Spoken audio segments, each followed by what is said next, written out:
আজি এটা মাছৰ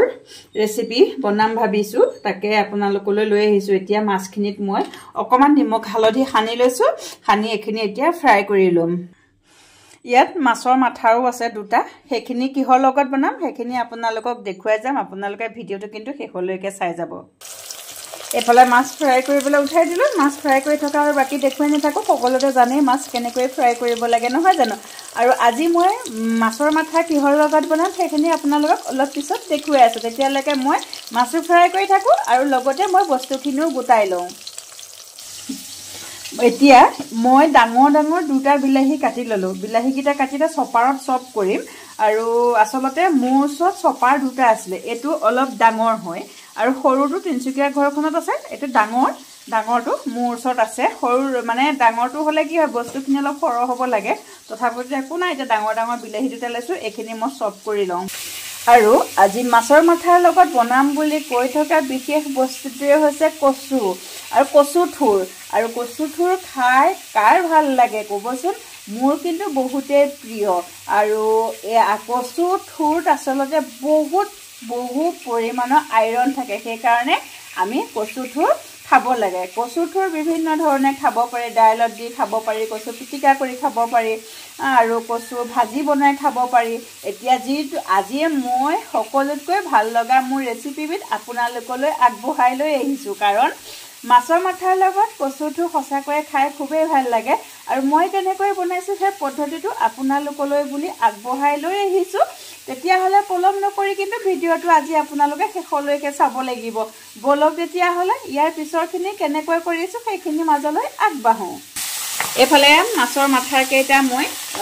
ফ্ৰাই কৰি আছিলো ইতিমধ্যে ফ্ৰাই কৰি হৈ গল এতিয়া এইকেইটা নমাই লওঁ আৰু মাছ ফ্ৰাই কৰা তেলতে এতিয়া মই দিম নহৰু অকমান নহৰু দি দিছো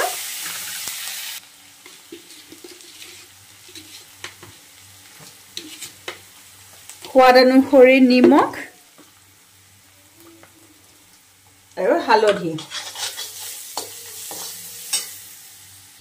যদিহে বেছিকৈ জ্বলা খায় জলকীয়া বেছিকৈ দিব মই এনেকৈ 5-6টা এনেকে সৰু জলকীয়া 5-6টা মান মই ভাঙিহে দিছো আপোনালোকে ইচ্ছা কৰিলে খুন্দি দিব আৰু যদি বিচাৰে ইয়াতে আপোনালোকে জালুক দিব জালুকো দি খাব পাৰে কচুৰ লগত জালুক কিন্তু বহুত ভাল লাগে কচু থুৰৰ লগত এইখিনি দি দিলো এতিয়া মই দুটা বিলাহী চপ কৰি থৈছিলো সৰহ ভাগ ইয়াতে দি দিলো আৰু অকমান থৈ দিছো এইখিনি মই বেলেগ এটা ৰেচিপি বনাম এইটো ৰেচিপি আপোনালোকলৈ বেলেগ এদিন দিম সেইকাৰণে হেতু ভিডিও বেলেগে বনাম আৰু এতিয়া এইখিনি ইয়াত মই বেলেগ মছলা একো নিদো এতিয়া বিলাহীখিনি দিয়াৰ পিছতে যিখিনি কচু থুৰ কাটি ৰাখিছিলো সেইখিনি ধুনিয়াকৈ ধুই সাফা কৰি ললো আৰু এতিয়া ইয়াতে দি দিলো যি এইখিনি এতিয়া ভালকৈ হেতাৰে লৰাই লব লাগিব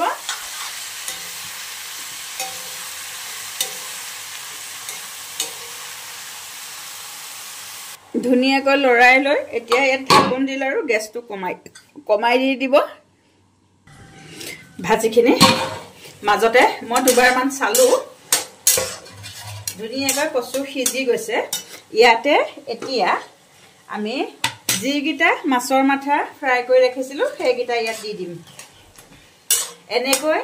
মাছৰ মাথাৰ দি পেলাই কচু ভাজি খাই কোনে ভাল পায় কিন্তু জনাবলৈ কমেন্ট বক্সত নাপাহৰিব দেই মোৰ কিন্তু সকলোতকৈ মানে খুব প্ৰিয় বুলি ক'ব পাৰি কচু থুৰ আৰু মাছৰ মাথা দিয়া মানে মাছৰ মাথা একল কচু থুৰ লগত বুলিয়ে নহয় ইয়াক বহুত ধৰণে খাব পাৰি যদিহে বনাব জানে আৰু মই কেনেকৈ বনাও আৰু কেতিয়াবা কল পচলাৰ লগত মাছৰ মাথা দিটো একদম কবই নালাগে হেতুটো খুবেই ভাল লাগে আৰু মৰিচা শাকৰ লগতো কেতিয়াবা দিও মূলা শাকৰ মূলা আলুটো মূলা লগতো মই কেতিয়াবা মাছৰ মাথা দি বনাই খাওঁ কিন্তু বনাব জানিব লাগিব তেতিয়া ইয়াৰ টেষ্ট একদম অপূৰ্ব আৰু অসমীয়া থলুৱা খাদ্য এয়া মাছৰ মাথা দি কচুৰ ভাজি অসমীয়া থলুৱা খাদ্যৰ অন্যতম আজি আপোনালোকলৈ ৰেচিপি আৰু এটা আগবঢ়াইছো এয়া হৈছে অসমীয়া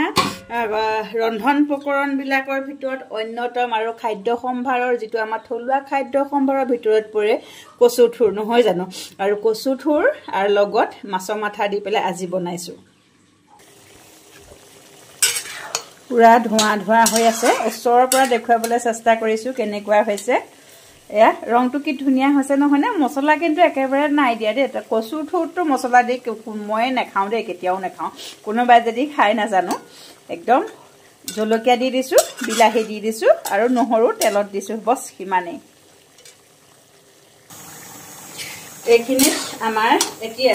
কৰিবলগীয়া একো নাই যিহেতু কচুৰ পৰা পানীটো বহুতখিনিয়ে ওলায় আৰু কচুৰ ঠোৰ পৰা এতিয়া এই পানীখিনি অলপ শুহিবলৈ দিব যদিহে আপোনালোকে ভাবে কচু এনেকৈ খাওঁ বুলি ক'লে অকণমান জোল জোলকৈ সেইধৰণে আপোনালোকে খাব পাৰে যদি আপোনালোকে একদম শুকানকৈ খাওঁ বুলি ভাবে তেতিয়া ইয়াৰ পানীখিনি শুকুৱাই দিলেই হ'ব আৰু আমাৰ ইয়াত কিন্তু কৰিবলগীয়া একো নাই একেবাৰে হোৱাৰ পিছত আপোনালোকক লগ পাম মই কিমানটো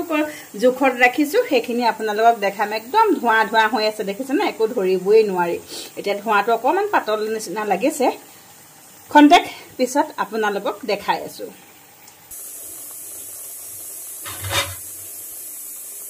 গেছটো বন্ধ কৰি দিলোঁ এইখিনি আমাৰ মাছৰ মাথা দি ৰন্ধা কচুৰ ঠোৰ ভাজিখন হৈ গ'ল সম্পূৰ্ণ হৈ গ'ল এতিয়া গেছ বন্ধ কৰি দিলোঁ দি এইখিনি মই ইমানটো জোখত ৰাখিছোঁ আপোনালোকে নিজৰ ইচ্ছামতে কিমানটো জোখত ৰাখে আপোনালোকে ৰাখিব পাৰে এয়া হৈ গ'ল আজি থালিখন আপোনালোকলৈ মই যেতিয়া মানে সজাম তেতিয়া আপোনালোকলৈ আগবঢ়াই দিম আশা কৰোঁ ভিডিঅ'টো আপোনালোকে শেষলৈকে চাই যাব বুলি যিসকলে এতিয়াও মোৰ চেনেলটো ছাবস্ক্ৰাইব কৰা নাই তেখেতসকলে মোৰ চেনেলটো ছাবস্ক্ৰাইব কৰিব লাইক কৰিব কমেণ্ট বক্সত কেনেকুৱা পায় জনাবলৈ নাপাহৰিব লগতে যদি বেছি ভাল লাগে ৰেচিপিবিলাক আপোনাৰ বন্ধুবৰ্গৰ লগতে পৰিয়ালবৰ্গৰ লগতো মোৰ এই ৰেচিপিবোৰ শ্বেয়াৰ কৰিবলৈ কিন্তু নাপাহৰিব পুনৰ লগ পাম অতি সোনকালে মোৰ আন এটা ভিডিঅ'ত এইখনে হৈছে আজিৰ ভাতৰ থালিখন ভাত অকণমান জলকীয়া আচাৰ এইফালে আছে মাছৰ পেটু ভাত দি ভজা আৰু এয়া হৈছে মাছৰ মাথা দি বনোৱা কচু ঠোৰ ভাজি আৰু এয়া কাজু দি বনোৱা মাছৰ গ্ৰেভি আৰু লগতে আছে শুকানকৈ ভজা ভেন্দি ভাজি আজিৰ থালিখন আপোনালোকলৈ বুলি আগবঢ়াই দিলোঁ কেনেকুৱা লাগিলে কিন্তু জনাবলৈ নাপাহৰিব